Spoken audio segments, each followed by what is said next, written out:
like your fellow students, how much to involve them in it, how much to tell them?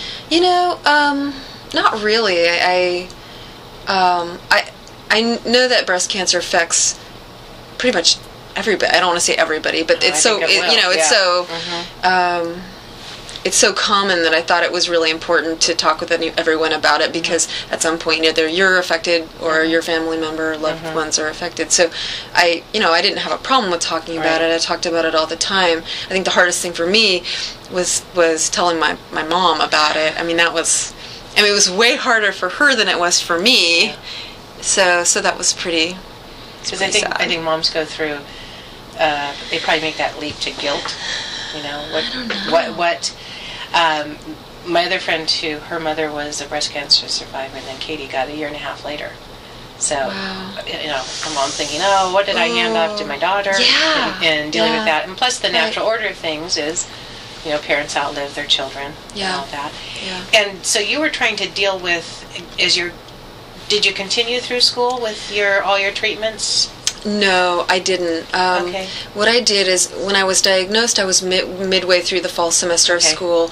I had a friend whose boyfriend worked for DHL, and they faxed me the notes, or not faxed me, overnighted me the notes and an audio tape of the classes every single day, so I could finish off the semester. And then I had to drop out for a year because of all this, and then kind of got back into it the following year. The same sort of thing happened, where I was almost done with the semester, got the relapse. They helped me in the same way to finish out the semester I was involved in, and then I had to stop again and then wait for the next cycle to go through. So the people, my vet school classmates were incredible. I couldn't have done it. It was 2,500 miles away. So that was pretty cool. So they were recording the classes for you? They would go up to the front, put down and this is, on these little tiny tape machines. I know. So not only did I have all of the PowerPoints, I had the audio. It was just incredible. My professors mailed me my exams. There's 2 copies. I don't know which one you want. Mailed me my exams. Periodically I'd fly back and try and fit a few exams into one flight out. Right. It was amazing how they made it work for me, See, you just brought up a really good point. Thinking in terms of how this group can help people, the fact that somebody's in school and they want to continue with their classes. Yeah. And being able to put something in place that you record the sessions, you get the notes to them. Yeah. Being that conduit of information going back and forth. Yep, exactly. Wow, that's very cool. So you had great support at school, and then you came home and your family was rallying around you. And did you ever find yourself in the situation of having, though, to manage your support system? Like, were people trying to vie for the spot of number one? I'm her number one support. No, I'm her number one support. I don't think so. I didn't feel it. Yeah. Okay. Everyone did their own thing. Everyone had a different way of doing things. I would get, huge, giant, oversized signs from vet school that everybody had written on. I just have never seen an outpouring like that, or even heard of one. It was just. It made me look at the world in an entirely different way.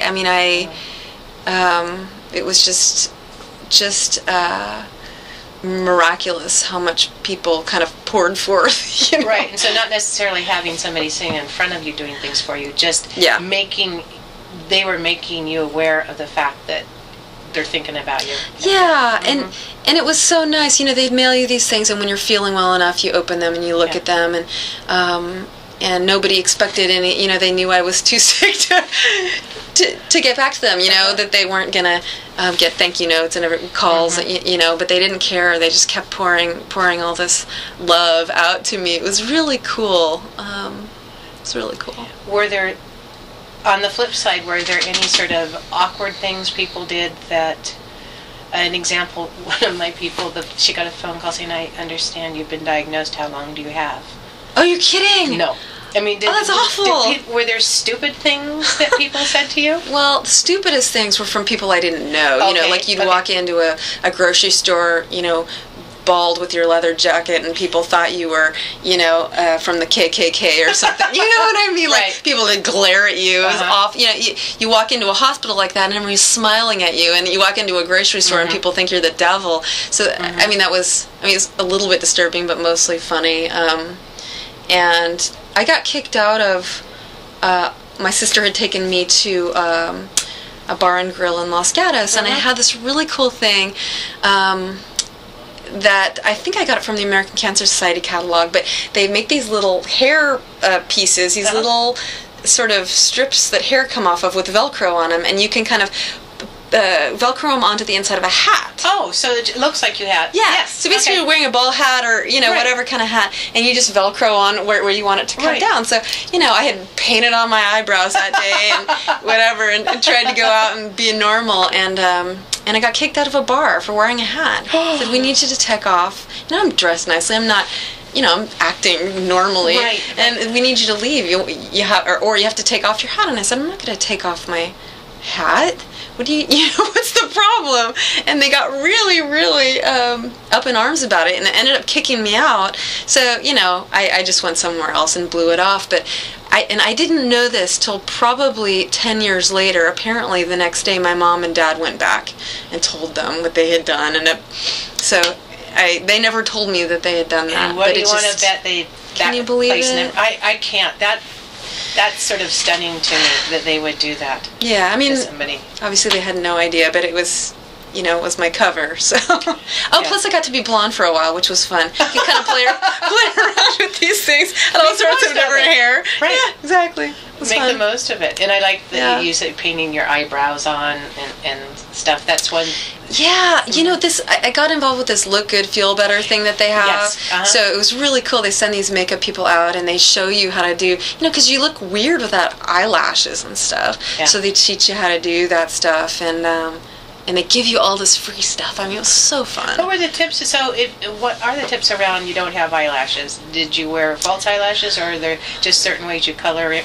Yeah, it's just certain. And I mean, you could wear false eyelashes. I never kind of cared to the extent to do that, but just just working with the mascara and the powder with the special brushes and stuff, and looking a little less alien, And really learning how to do that. It's not just a matter that you go in some place, because then you could end up looking like a freak. Exactly. You overdo it. It's like people are looking at you. Like this some sort of Tammy Faye knockoff. Exactly. Our eyebrows are in the wrong location on your face. Yeah. Yeah. Right. Very, very interesting. When you were going through your chemotherapy, your treatments, you'd have to go into the hospital. How long would you be, like, sitting in a chair getting... Yeah, every 3 weeks I went in for about a half day, and then there were a couple of times where I got admitted to the isolation unit for having a fever and no white blood cells and that kind of thing. So, yeah. But if you were outside the isolation unit, did anyone come in with you, like keep you company? Did you take a book? They're pretty tight on the visiting hours. I had an ex-boyfriend who snuck me in a Jack in the Box milkshake, because the food's sterilized and you can't even brush your teeth. They give you this stupid cotton wand thing so that you don't abrade your oral mucosa and let bacteria from your mouth into your bloodstream. I mean, you never think about these things. But yeah, I had some people drop by and sneak me in some various treats. But I spent a lot of time in isolation. Did you, just by nature of what was going on with you? Yeah, because somebody else said that the first time they went in for one of their treatments, they weren't in isolation, but they were put in a chair and with the IVs, and then they just pulled drapes around them, and they just sat there in this, nobody to talk to, nothing to look at.